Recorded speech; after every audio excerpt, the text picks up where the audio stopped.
Well, thanks. It is a joy to be with you all, and it's humbling as well. And boy, you know how to pick topics. This is a huge, challenging area for all of us. And I don't come with a fully defined, full understanding of everything. I still have questions. I'm sure you do too.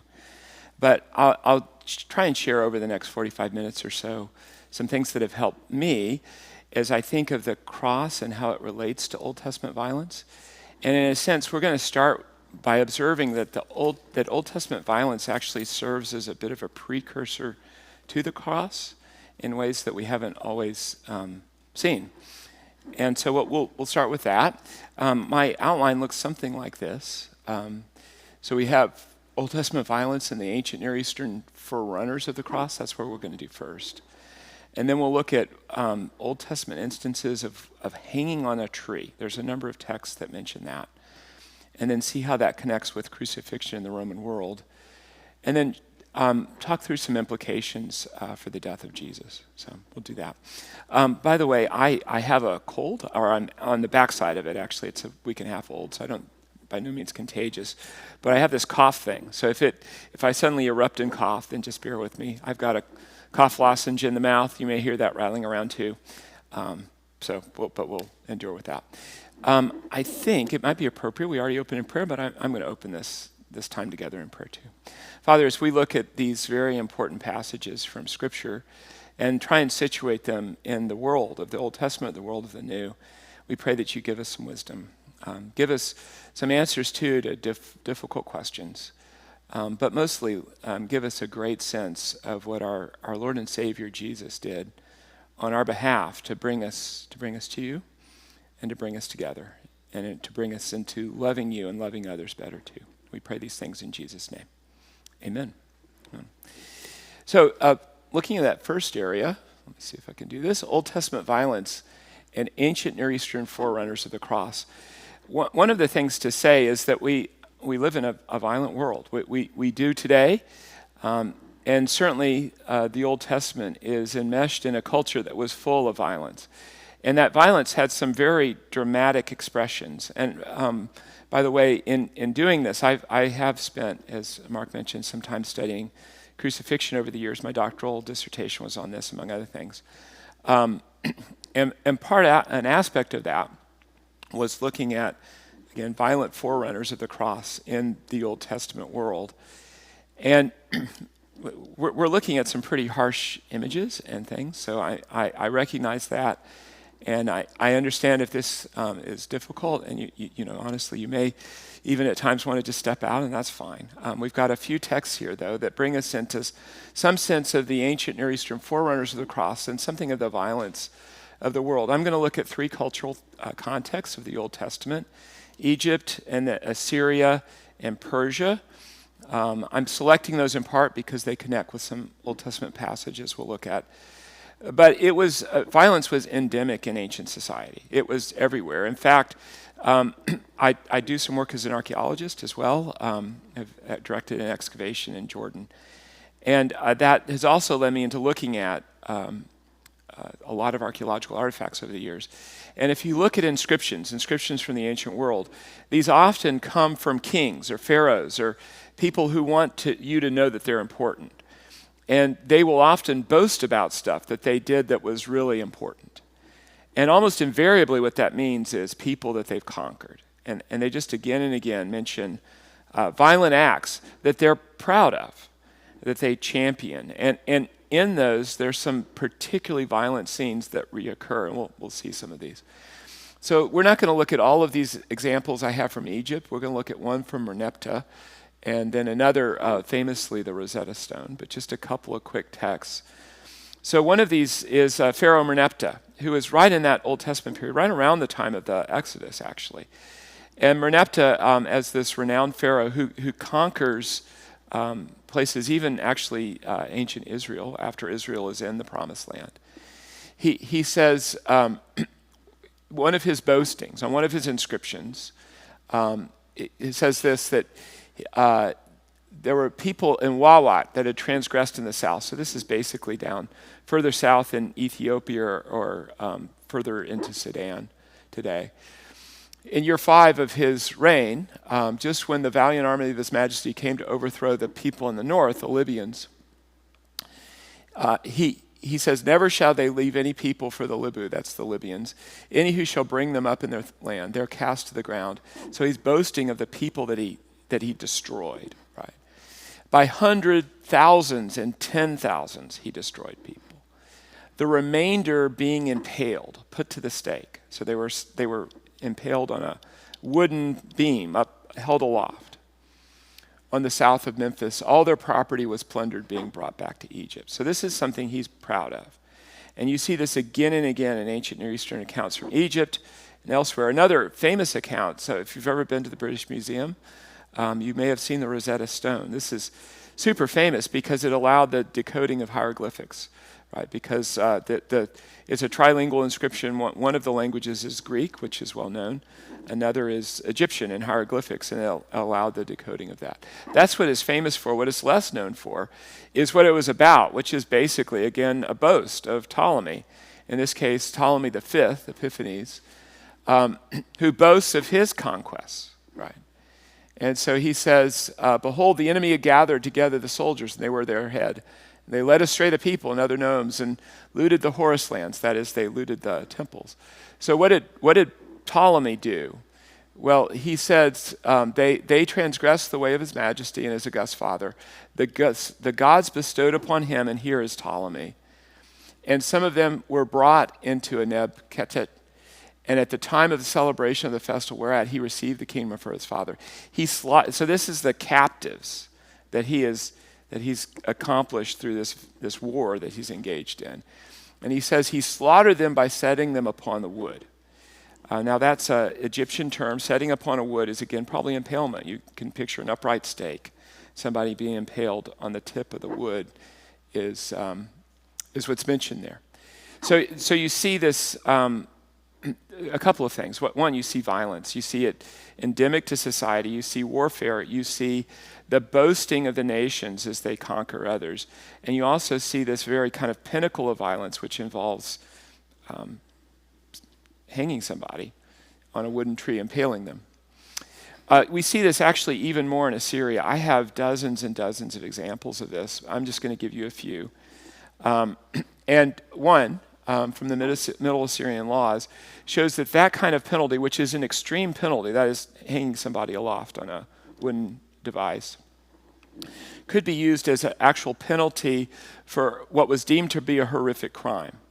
So along one of the law codes that we have from Assyria in this time period says that if a woman has cast the fruit of her womb by her own act, in other words, she's committed infanticide, really abortion, and charged proof has been brought against her, the recompense for that was that she's impaled and she shall not be buried. So this is harsh, brutal treatment that happened regularly in antiquity and often happens also in war. We already saw that in Egypt. We see it also in Assyrian war reliefs. I just have a few more of these, so bear with me. These are often put in the first-person voice of the king of Assyria. Sometimes, actually, he's not even there. His troops are there, but he's represented as being the one who accomplishes the victory. Other times, he's actually there. In any case, it's a boast that the king makes, that he's proud of these violent acts. Zach shared with us that, ever since the time of Lamech and leading to the time of Noah, the violence upon the land. And this is something that you see endemic to ancient society. Here, he's proud of this. Traveling all night, I approached the city of Petura, the fortified city of the Duru. I conquered the city. I felled 800 of their combat troops with the sword and cut off their heads. I captured many soldiers alive. The rest of them I burnt, carried off valuable tribute from them. I built a pile of live men and heads before his gate. And then again, he says, I impaled on stakes 700 soldiers before their gate. Imagine 700 people up on wooden devices outside of the city. And that's the horror of ancient warfare. You can see this actually represented. This is the British Museum. By the way, British Museum is my happy place. It's just amazing, the artifacts they have there, and artifacts from the ancient Near East. That's my family right down here. I got a laser pointer, my wife and 2 daughters. And there's a recreation of what are known as the Balawat gates. And the Balawat gates are wooden gates originally. The wood no longer lasts. But what does last are these bronze strips that go across that hold the gates together. And on those strips you have, and these are the actual strips that were discovered, the bronze strips. Again, this is a recreation just to show you what it would have looked like. And if you go close up to them, what you see is representations of warfare, because these are from the time of Shalmaneser III, and he is wanting you to know how great a king he is. And the way you know that is by the way that he was victorious over other peoples and absolutely destroyed them. This is violence. This is the part of the Old Testament world. And so you see representations of that. And actually, notably, on one of the bands, and there's multiple of these bands, but on one of these bands, you see a representation of people being impaled, being put up on a wooden device outside of the city that he's conquered. And there is a drawing of what that may have looked like more close up, so that you can see something of what the image looks like close up. This is from another device, and it also shows, again, impalement. Not only that, but you see dismemberment, probably while the victims are still alive, and then person being impaled, again, right in front of the city gates and various memorials to the conquering of the territory. Another relief set, this from Tiglath-Pileser III, again, Assyrian. You've got to remember, of course, that the Assyrians are the people that led the northern kingdom of Israel into exile in the 720s. Right, so this is whom God used to judge, his own people, for their unfaithfulness, not just his unfaithfulness, but their injustice, the lack of peace, the way that they were in themselves engaging in violent action towards one another, the way that they refused to follow the Lord's law, the way that they refused to love the Lord their God, the way they refused to love their neighbor. And God judges his own people through a nation, and the nation is Assyria, and it's these kinds of actions. And so we see this representation of Tiglath-Pileser III. There was relief from Nimrud. And again, it's in this kind of context that you see this impalement, the hanging of somebody on a tree, represented there in this diagram. So horrible actions.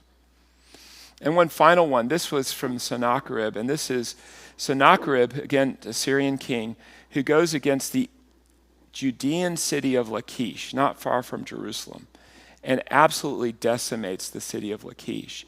He was so proud of this act that his temple he covered with reliefs. This is Sennacherib back in Assyria. He covered with reliefs boasting of these actions. Right?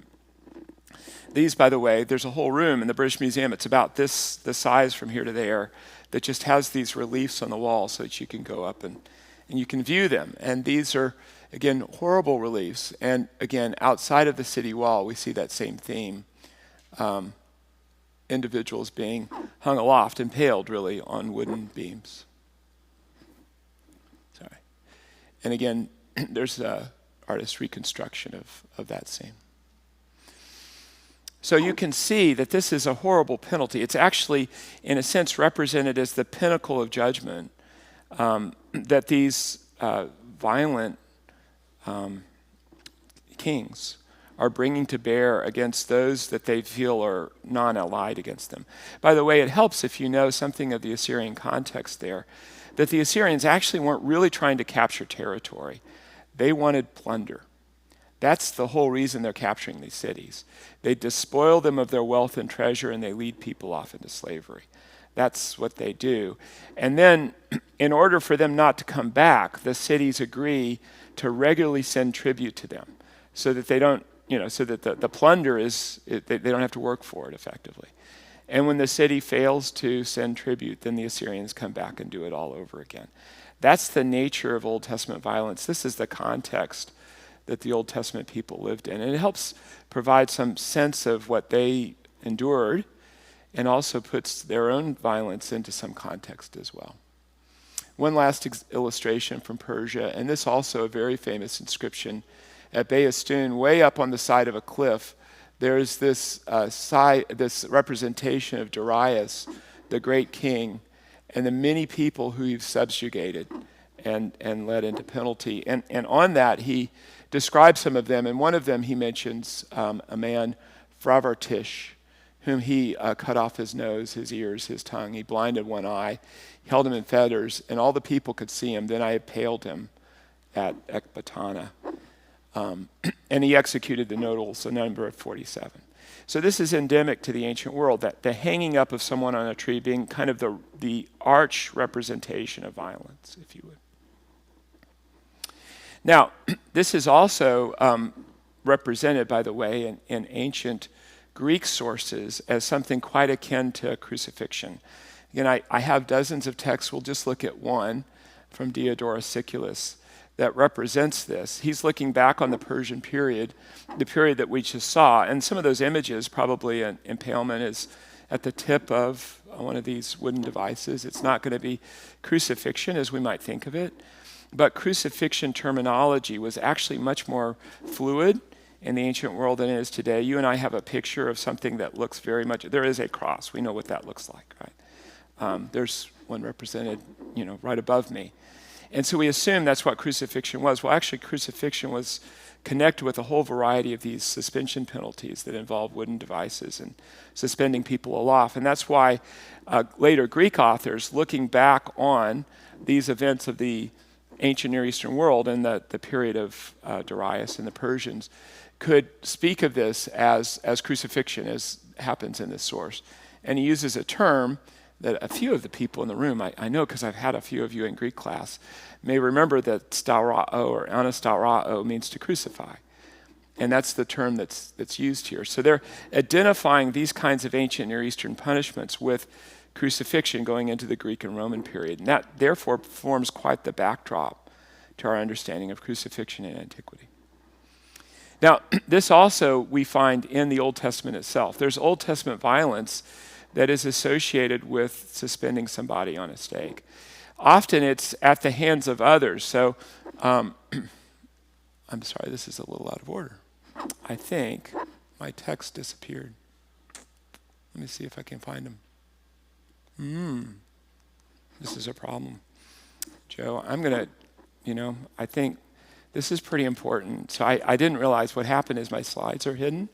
And I'm going to go back and change that. Can you bear with me for a second here? I'm sorry, because these are some important Old Testament texts. I'm so sorry. So where are we? I don't understand why these aren't showing. Should be here. Well, let's see if it'll go.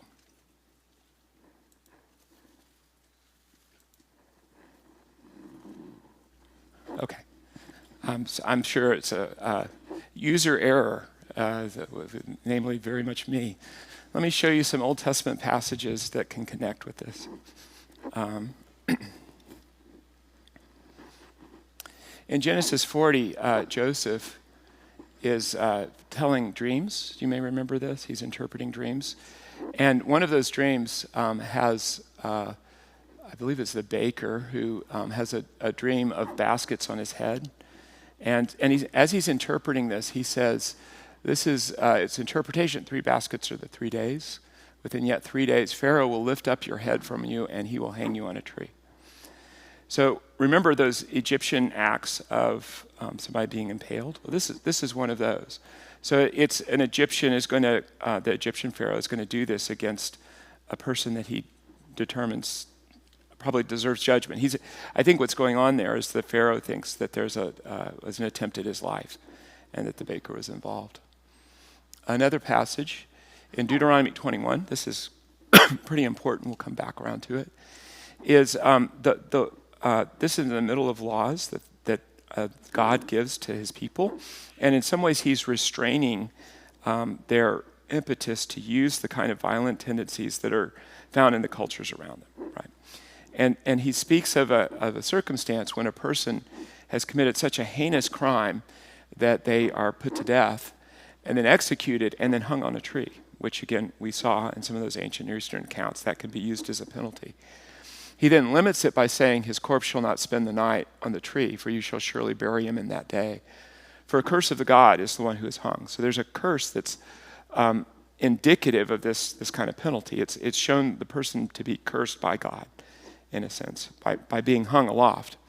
And you shall not defile the land which your Lord your God gives you as an inheritance.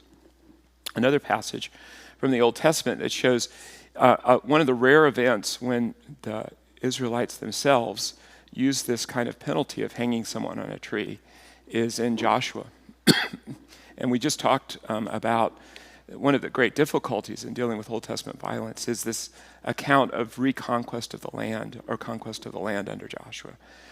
There's a couple of instances where Joshua encounters other kings and and in the midst of conquering them, he then conquers them, captures them, they're dead, but he then hangs the king aloft, again, in the same way that this was regularly done in the ancient Near East. But it's limited here. So he says, but he hung the king of Ai on the tree until the evening time, and as the sun was setting, Joshua commanded they took down the corpse from the tree. Now you might ask, why did he do that? Well, I think in large measure, why did he take him down?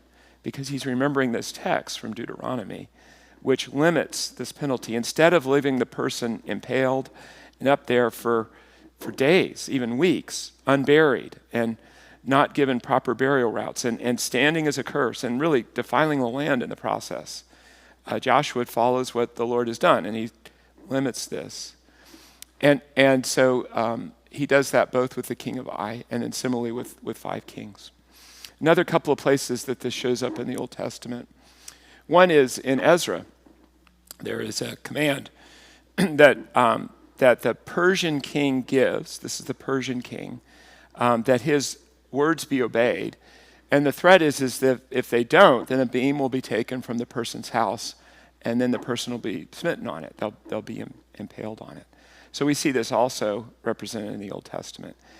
And then final example is from the book of Esther. And there's multiple times in the book of Esther. You may remember in the book of Esther, there is the arch nemesis of the Jewish people, Haman, who is really literally like the Hitler of the ancient world. His desire is to put every Jewish person in the entire Persian kingdom to death. That's his goal. And his great nemesis is Mordecai, who's this Jewish person who's presented as righteous. And Haman's immediate goal is to put Mordecai up on that wooden device. And actually the whole book turns on the very judgment that Haman desired against the Jewish people and against Mordecai falls on to Haman himself, who is then hung aloft on a tree. So you see that represented here as well. So what we have then, in many ways, and let's see if let's see, one other quick thing to say. Jewish interpreters in the first century look back on those Old Testament passages, and like we saw the Greeks do with the ancient Near Eastern penalty of hanging on a tree, the Jewish interpreters will also look at those Old Testament passages and speak of them with terms that we would use of crucifixion. So Josephus does this with a reference to Deuteronomy 21, that he says that Jewish people are so righteous that even malefactors who have been sentenced to crucifixion are taken down and buried before sunset. That's an application of that Deuteronomy 21 passage, that law, to limit how long somebody is hung aloft. And then when he looks at that Haman hung on a tree, he specifically says that Haman has been hung from, and he calls it a cross. So it's as if Haman has been crucified. So there's a few things that we can take away from this. One is that the Old Testament presents several instances of public penal suspension hanging on the tree. Second, that these are understood by later Jewish authors to be acts of crucifixion. And third, such acts could be performed by ancient Near Eastern powers, Egypt and Persia. They recognize that. But such acts could also be performed by Israelites, though God limited the intensity of the penalty there. If we're in my outline then, where are we? Well, we're now at the point where we're thinking of crucifixion in light of this kind of Old Testament background and that intensity of violence that's associated with these kinds of things in the Old Testament. Well, we recognize, first of all, that the cross was not just a single device that could be represented, in a symbol as we often use it. There are a variety of ways that people were actually crucified in the Roman period. Seneca mentions that he sees crosses, not merely of one kind, but fashioned differently by different people. Certain one suspends a person with his head upside down toward the ground, and then others, these are horrible texts, I just got to acknowledge that. But others are impaled through their sexual organs. Others are extended the victim's arms by a yoke, by a patibulum. That's going to be the cross shape that we think of. And all of this is understood as crucifixion. It's a violent, violent world in which these things occur. To bind a Roman citizen, Cicero says, is almost a crime. To flog him, an abomination. To slay him is almost an act of murder. To crucify him is what? And he speaks of this as so horrible a deed. So even the ancients understood the cross to be kind of the extremity of the regular practice of violence in the Roman world. And the Romans would do this against people in war, and they would do it also as an extreme punishment. And so if we look at Plutarch will say that every criminal who goes to execution must carry his cross on his back. So this reminds us, of course, of what Jesus did, that he had to bear his own cross to his place of suffering. Appian can speak of 6,000 people after the rebellion of Spartacus. Some of you may have seen the movie. 6,000 people are crucified on the road into Rome. So mass crucifixions, very similar to what we saw in the ancient Near East with people being hung aloft on wooden objects, being impaled publicly. Seneca can describe the intensity of this experience that we need to acknowledge just how violent this was, when he says that anyone found who would rather waste away in pain. By the way, the argument here is Seneca is saying it is better for a person to commit suicide than it is to go to the cross. Seneca is a Stoic philosopher who believed that suicide at times was a valid thing, and he's arguing it in this letter, where he describes crucifixion as kind of the extremity that one would want to avoid by committing suicide. And so he describes crucifixion as wasting away in pain, dying limb by limb, or letting out his life drop by drop, rather than expiring once for all. Can any man be found willing to be fastened to the accursed tree, long sickly, deformed? The accursed tree is the cross, right? Long sickly, already deformed, swelling with ugly tumors on chest and shoulders, and draw the breath of life amid long drawn-out agony. I think he would have many excuses for dying even before mounting the cross. And then again, in context of warfare, we see Josephus mentioning in the area of Judea and Palestine, 2,000 being crucified under the Romans in one event. And then in another event, the capture of Jerusalem around AD 70.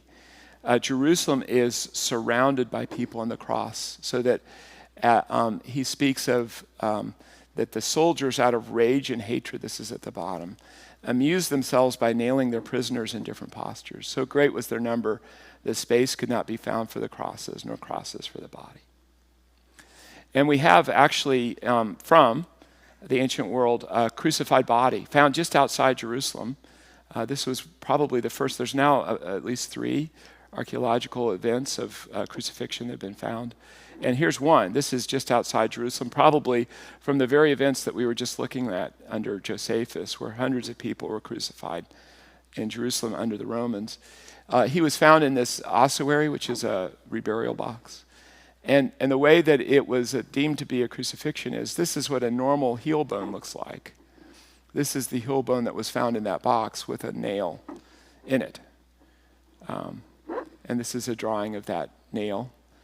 This is actually, if you go to the Jerusalem Museum, or the Israel Museum in Jerusalem, you can see that nail because it's a famous image. And it's likely that this is the image that best represents how that person was crucified, with nails on either side of the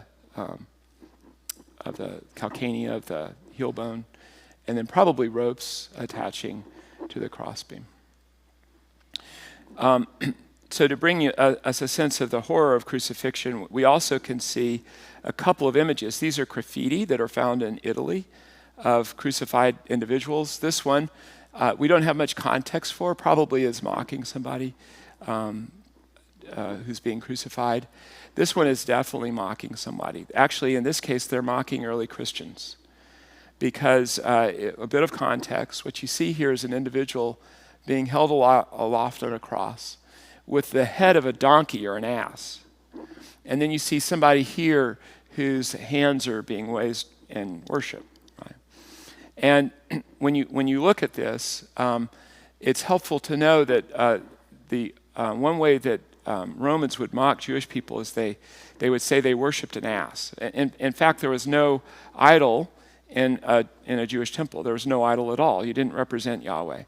But the rumor had circulated that there was an ass to be found there. And so there's something of Judaism that's associated probably with this crucified figure. And then you have this person raised in worship, and what it says in the inscription is Alexamenos Sebete Theu, which is worship God. And so you have this figure, probably Alexamenos here, and he's being mocked for worshiping this God, who's a crucified God. The Romans had known of gods and violence and such things, but the gods are always the one to perpetuate violence. They don't endure it. And to think of a God who goes to a cross is something shocking to the Roman mind. And so what you have here is a mockery of Christianity, that Christians would worship a God who would be willing to go to a place of suffering. Now, all of that is a big tableau to represent something of Old Testament violence in its world, to see something of the pinnacle of that in the impaling of people on wooden devices, to see how that performed a kind of backdrop to New Testament violence in a sense, and especially the violence that Jesus underwent, and the pain of the cross. And so here's where I move into our fourth area, our final area, which is implications for the death of Jesus.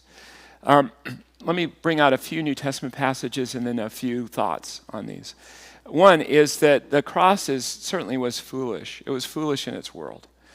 The idea that there would be a religion where the central figure, the God would come to earth, that was understandable to a Roman idea. But that a God would come to earth and would endure the pain of the ultimate suffering that the Romans regularly applied to others. And that through that suffering, there would be a deliverance for the people of God accomplished. That was foolish, and so Paul speaks of it as, in these terms, for since in the wisdom of God, the world through its wisdom did not come to know God, God was pleased through the foolishness of the message preached to save those who believe. What's the foolish message that Paul preaches? Well, he says this, for indeed Jews ask for signs and Greeks search for wisdom, but we preach Christ crucified, to Jews a stumbling block, to Gentiles foolishness, but to those who are called, both Jews and Greeks, Christ the power of God and the wisdom of God. He sees in the cross God's power and God's wisdom on display in strange but humble and foolish ways. Jesus, of course, came to go to that very cross. We know this because he says repeatedly to his disciples that this is what he's going to do. And so one of those accounts in Matthew 20, he says, as Jesus was going up to Jerusalem, he took the 12 disciples aside, and on the way he said to them, see, we're going up to Jerusalem, and the Son of Man will be delivered over to the chief priests and scribes, and they will condemn him to death and deliver him over to the Gentiles to be mocked and flogged and crucified, and he will be raised on the third day. This is what Jesus came to do in many ways. And he says, he then interprets that mission for us. He says, you know that those who are considered rulers of the Gentiles lord it over them. It's about power. It's about power, and power is often exercised in the form of violence. And their great ones exercise authority over them, but it shall not be among you followers of Jesus. But whoever would be great among you must be your servant, and whoever would be first among you must be slave of all, because, and this is where he looks to his cross, and he says, Jesus says, for even the Son of Man, that's Jesus himself, came not to be served, but to serve, and to give his life as a ransom for many. So it says why he undergoes such violence. And he gives to us the Lord's Supper, and in the Lord's Supper we commemorate the very act that Jesus does Again, this humble giving up of himself. When he says, drink from the cup, all of you, for this is the blood of the covenant. This is a covenantal act which is poured out for many for forgiveness of sin. So he's interpreting for us what he's seeking to do in his cross. And this is understood also in terms of Old Testament fulfillment. Remember that Deuteronomy text? What is it that a person is cursed when they're hung aloft, hung on a tree? And Paul, looking at that text, quotes it in Galatians 3, and he says, "For all who rely on the works of the law are under a curse, for it's written, cursed by everyone who does not abide all the things by written in the book of the law and do them." You and I have a problem. It's that we fail because we are a rebellious people. We fail to abide by God's own law. That's for our good and for our benefit of loving others, loving God himself. We fail in those endeavors, and thus we are. The law itself pronounces a curse over us. And then here's where the Deuteronomy passage comes up. Christ, Paul says, redeemed us from the curse of the law by becoming a curse for us. For it is written, cursed is everyone who hangs on a tree. So that very cursing of Deuteronomy is in an astounding way a promise in some ways that's also fulfilled, that God himself will come and bear that kind of curse on our behalf. We see this represented too in Isaiah 53, that Old Testament text that's a forerunner again of Christ, of being pierced for our transgressions, crushed for our iniquities. The chastising of our well-being fell upon him, and by his scourging we're healed. Each of us has turned to his own way, but the Lord has caused the iniquity of us all, our own misdeeds, to fall upon this servant who will come and suffer on behalf of us. And then Paul in Colossians can speak in these terms. Both, it's so helpful the way that he frames who Jesus is here. Jesus isn't just some mere human being, great teacher and such. He's certainly that.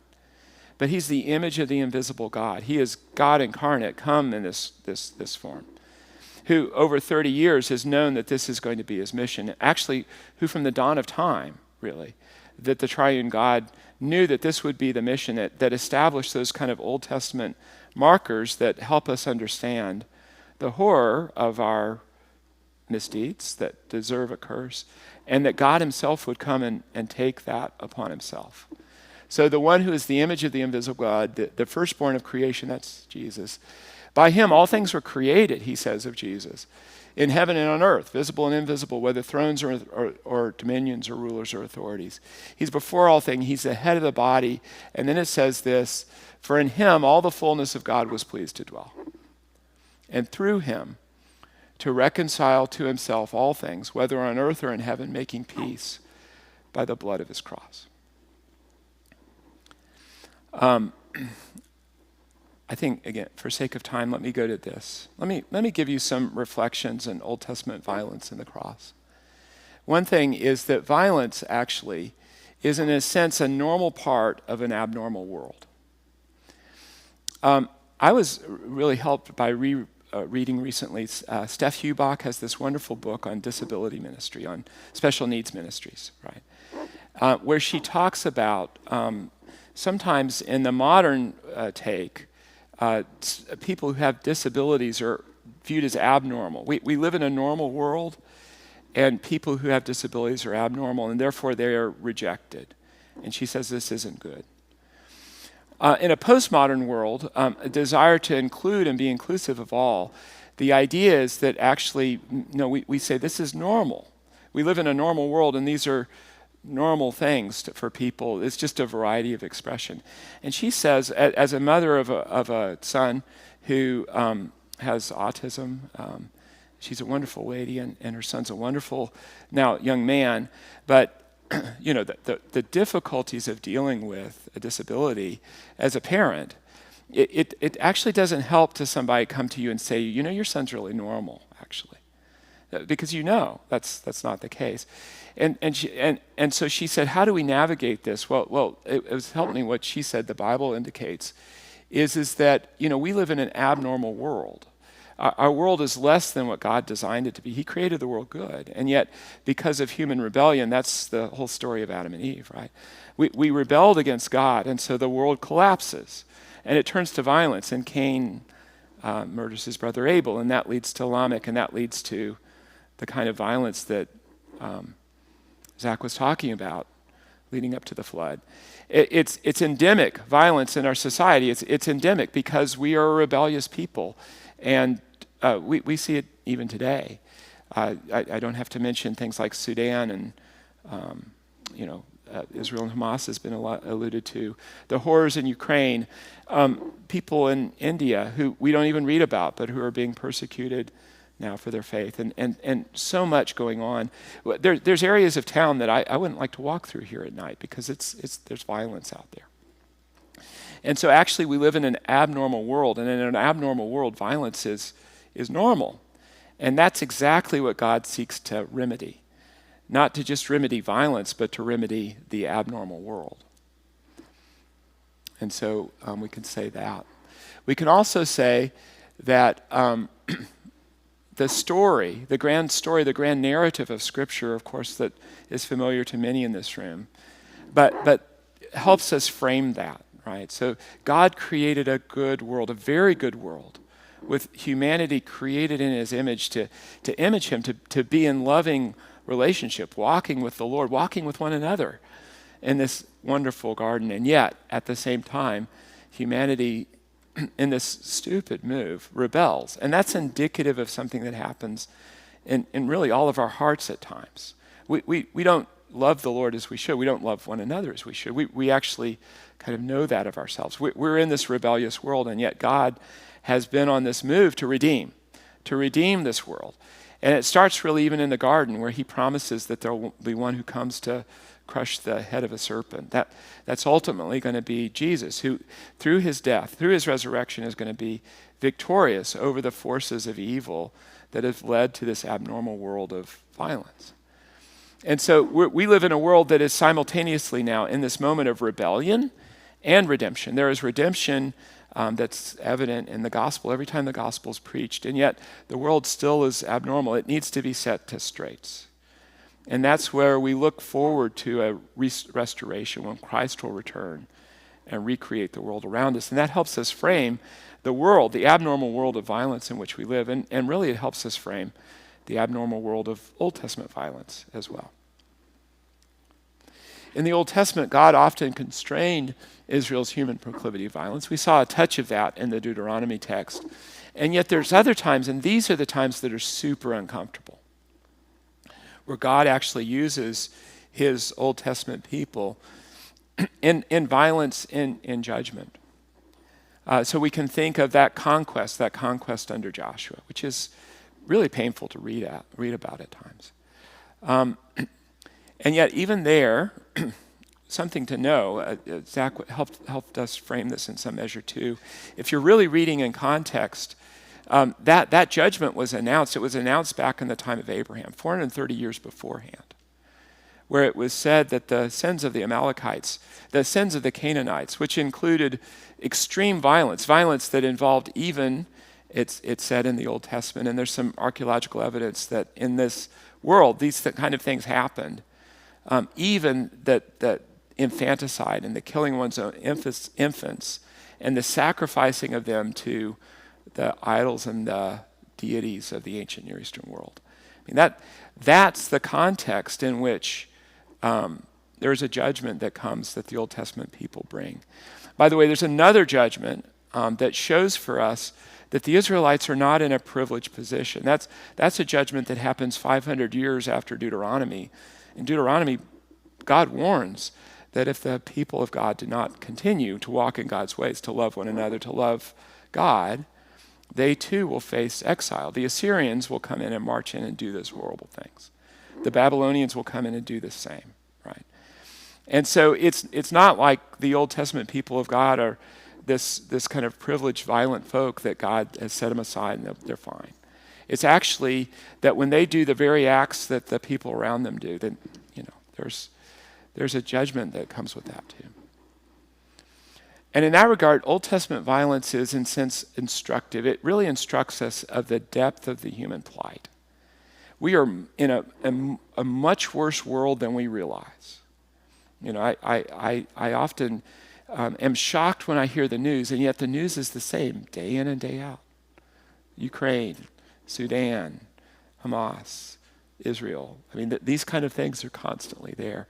And so it helps us realize the depth of our plight. It gives us a sense of a need for a cosmic victory over sin, death, and all that's evil.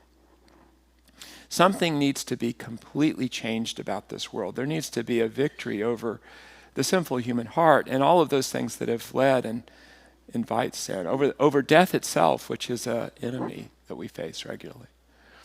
And so Old Testament violence is in some sense instructive by that. That doesn't, I think, excuse all of that. I'm not trying to say that. I'm just saying that that's one of the key takeaways that we should have as we're reading our Old Testament is we live in an abnormal world. These things are common, and yet God is going to come and judge them. And that's a good thing, because all of us want Hitler to be dethroned. All of us want Stalin to be dethroned. All of us want the kind of violence that we see in our daily lives to be put to an end. And what we need, really, in the midst of all of this, is personal and corporate deliverance. We need God to act. And this is where we get to the New Testament and the cross, which I was asked to speak about. The cross represents extreme violence and even divine curse. I mean, this is the pinnacle of the harsh treatment of human upon human. And God does actually embed in Deuteronomy 21 that this is indicative even of a curse. And yet it's ultimately the Son of God who takes such judgment upon himself. It's Jesus who's going to walk into that moment, who's going to endure what has been seen for thousands of years. It's not just the Romans, but for thousands of years leading up to that those kinds of acts of hanging somebody up on a wooden thing for public display, that act of horrific violence, that's what the Son of God is going to come and do. That's Jesus, the one who's the very image of God, who steps into that role. And he does so. He endures such an extreme violence on our behalf. Why? But in order to deliver us from the sin that so easily entangles us, to deliver us from death, and to ultimately announce a conquest, a coming conquest, but a conquest that's already here de novo. It's already present. You and I know this in the cross. And so we hear these things too. But one other thing to say, though, in the midst of that, is that the cross, having spoken, Christ having accomplished deliverance through this, Christians seek to pursue love and peacemaking in this world. This is also what Jesus came to remind us of, that if God has always called people to love God and to love one another, we should be those who do just that. And we do so even as we long for peace that comes in the next world. So Matthew 5 reminds us that some have said you shall love your neighbor and hate your enemy. By the way, the first part of that is the Old Testament, love your neighbor. The second part of that is not the Old Testament. It's what some Jewish teachers in the first century were teaching. And Jesus says, no, that's not what my followers look like. My followers are those who love your enemies and pray for those who persecute you. And in doing so, we're like the sons of the Father who's in heaven, for he makes his sun rise on the evil and the good, sends rain on the just and the unjust. So one key thing to say about violence, in the Old Testament itself, it's noticeable how it's curtailed. After the conquest of Canaan, the people are no longer again given a commandment that it's a righteous thing for them to go and completely obliterate a people and take over their land. We're already on that trajectory. By the time we get to the New Testament, Jesus has said to us the way that his people will conquer is by a message, is by a gospel. It's a gospel of the death and resurrection of the Son of God. And what it looks like to follow that Jesus is to be those who even love our enemies and pray for those who persecute us. That the cross calls us to that as well. And so this is a summary then of those kind of key takeaways that I have. And I look forward to our time, our Q&A time, where we'll have a chance to interact about these things. I also look forward to Zach continuing to lead us through some very helpful orientation to Old Testament violence. But my hope is, in kind of drawing out this bigger tableau, we can see that indeed violence is, it's abnormal. But it's actually normal in an abnormal world. And in the Old Testament, that helps us frame something of the violence that the Old Testament people knew, and the ways that they themselves were, in the midst of that, also engaged in violent actions. How God constrained Israel's proclivity there, and also used that as indicative in some ways of divine judgment, because this abnormal world deserves judgment. And yet also a moment of redemption and deliverance that will ultimately culminate in the cross of the Son of God, who takes that kind of violence upon himself, that you and I can know the deliverance of God and be those who love as his followers.